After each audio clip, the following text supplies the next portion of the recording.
Very good morning all of you. चलो, आज आप अब आ गए हो आप 7th स्टैंडर्ड में।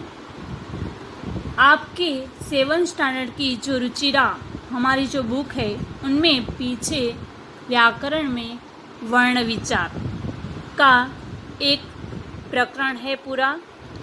हम उसके बारे में आज अच्छे से परिचय करेंगे। ये वर्ण विचार, इनमें कितने वर्ण के कितने प्रकार, ये सब मैं आज आपको अच्छे से समझाऊंगी। पहले तो हमारे मन में ये क्वेश्चन होगा कि वर्ण विचार यानी क्या। तो वर्ण विचार यानी क्या? तो अपने मन में जो भाव आते हैं उसको दूसरे तक पहुंचाना हो तो भाषा द्वारा हम पहुंचाएंगे। तो इस भाषा का प्रयोग दो तरीके से होता है। एक लेखित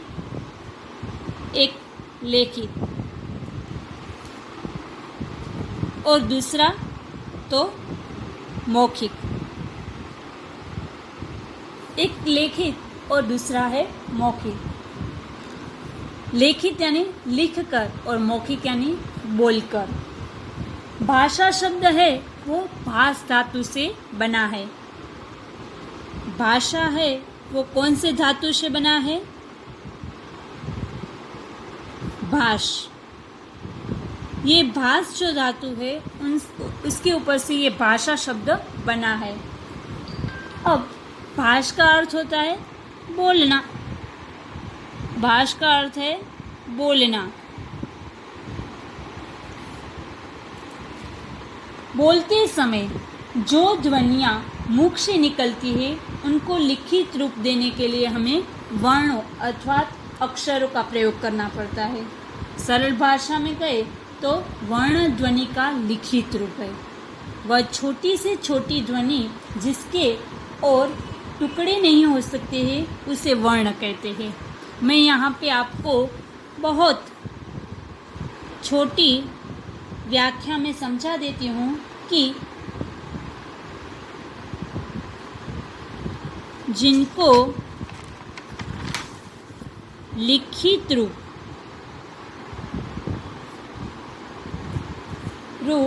देने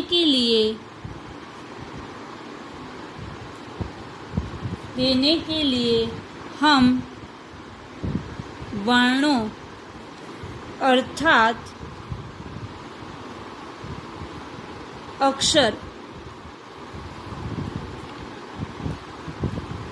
अक्षरों का प्रयोग करते हैं। सरल भाषा में कहे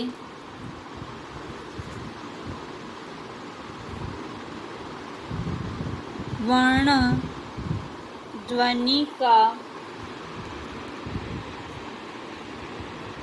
लिखित रूप है। वह छोटी से छोटी ध्वनि जिसके और टुकड़े नहीं हो सकते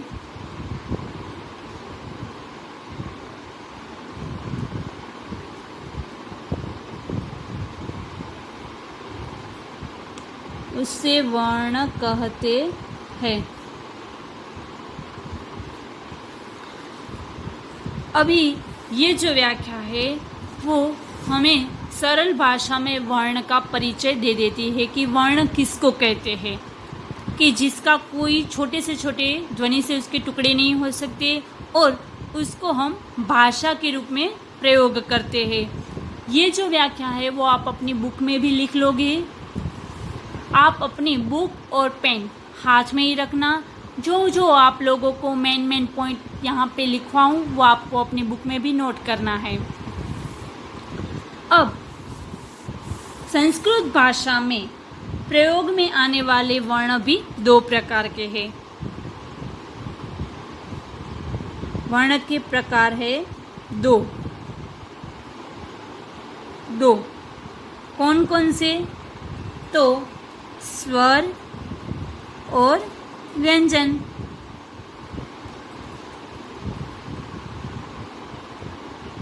स्वर और व्यंजन। यहाँ पे आप देख सकते हो कि हमारे यहाँ पे पूरा एक ऐसे कोष्टक बनाया हुआ है, स्वर और व्यंजन। अब इसको कैसे बांटा गया है वो मैं आपको यहाँ पे समझा रही हूँ ड्रॉ करके।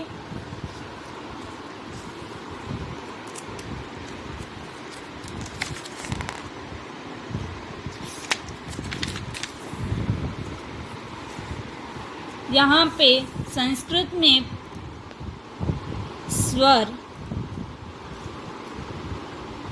स्वरा है, तो स्वरों को कैसे बांटा गया है, उसके कैसे प्रकार किए गए हैं, तो यहाँ पे हम देखेंगे कि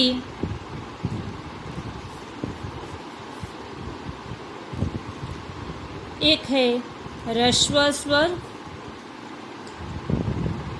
और दूसरा प्रकार है दीर्घ स्वर। ये दो प्रकार है।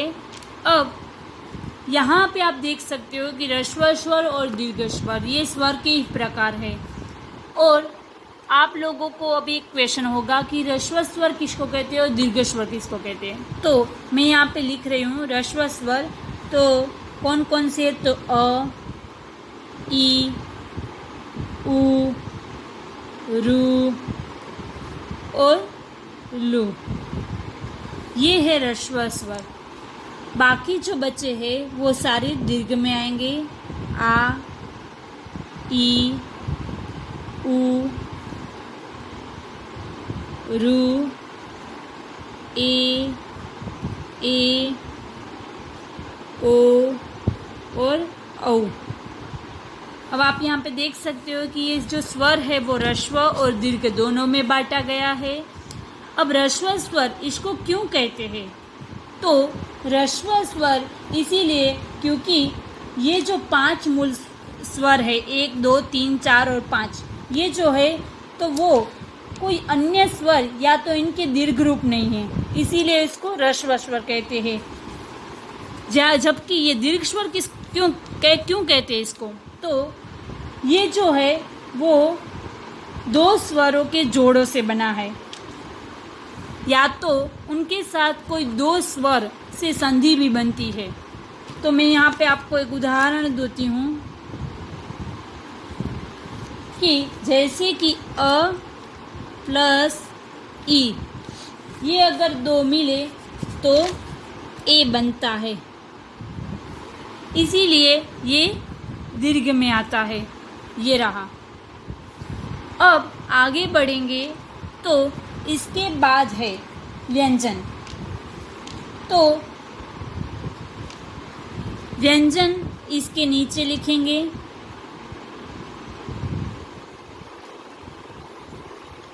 अब व्यंजन के कितने प्रकार हैं? तो इसके भी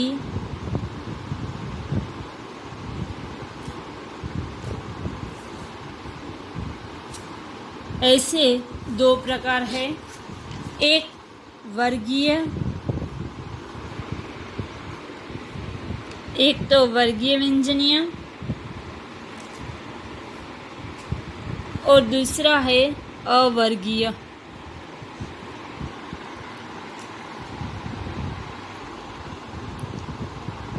एक तो अवर्गीय व्यंजनानी।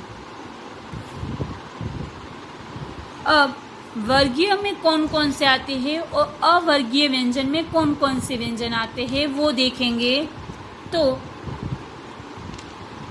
ये क, ख, ग, ग,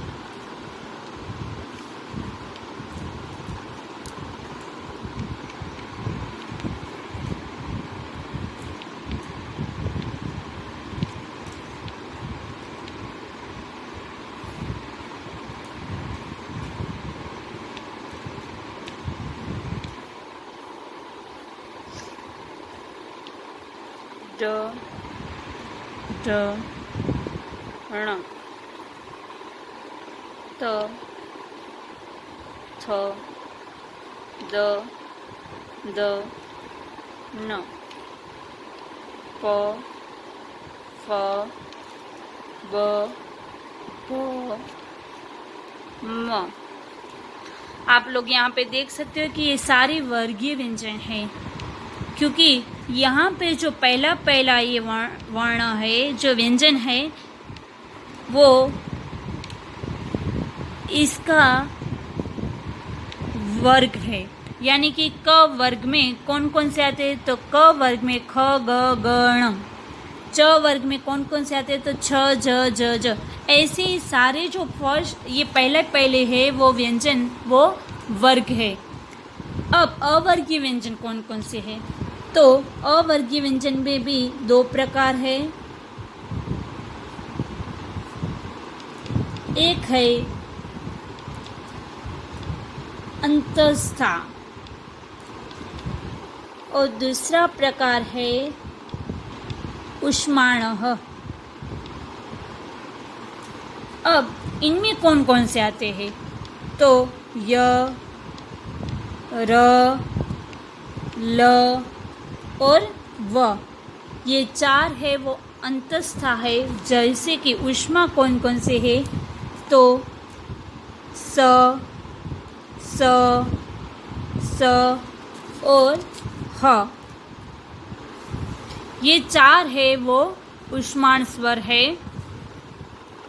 अब आप लोगों को मैं एक बात बता दूं कि ये जो वर्गीय व्यंजन है उसके नीचे ये आपको दिख रहा है, ये क्या है, हलंत की निशानी है।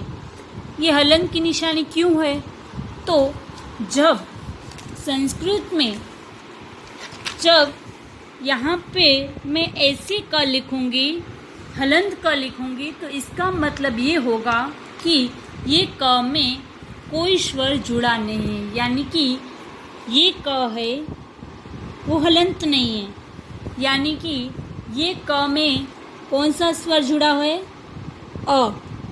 ये क और अ जुड़ने से पूरा क बनता है। जब तक ये अ स्वर नहीं जुड़ता है क में, तब तक ये हलंत क रहता है, क्योंकि यहाँ पे हलंत की निशानी है और इनमें अ नहीं जुड़ा है, इसीलिए ये हलंत है। जब इसके साथ अ स्वर जुड़ जाता है तब ये पूरा क होता है।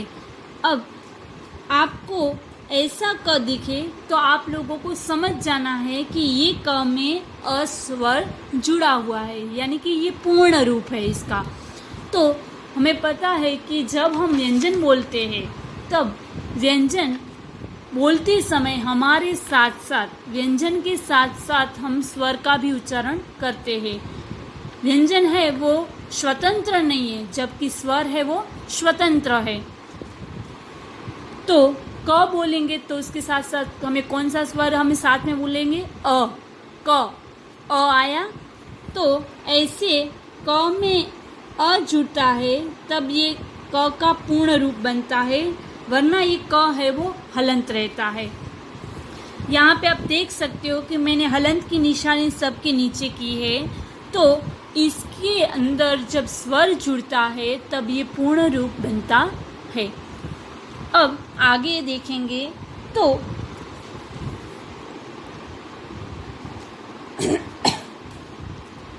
अयोगवाहो।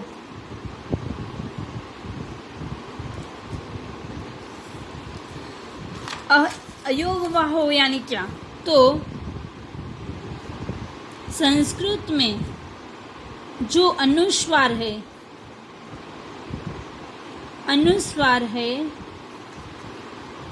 और जो विसर्ग है उसको अयोगवाहो कहेंगे। अब ये जो अयोगवाहो है वो दो प्रकार के हैं, एक तो अनुस्वार एक विसर्ग। अब संस्कृत में ये अनुस्वार और विसर्ग कहाँ कहाँ लगता है वो मैं आपको बता देती हूँ कि अनुस्वार है वो जब ये क है, अगर उनमें हमें म जोड़ना हो तो ये क के ऊपर अनुस्वार के रूप में मात्रा के रूप में लगाया जा सकता है। अगर आप लोग देखोगे कि यहाँ पे मुझे लिखना होगा रामः गृहं गच्छति। तो आप देख सकते हो कि यहाँ पे मैंने ह के ऊपर अनुस्वार के रूप में म को लिख दिया।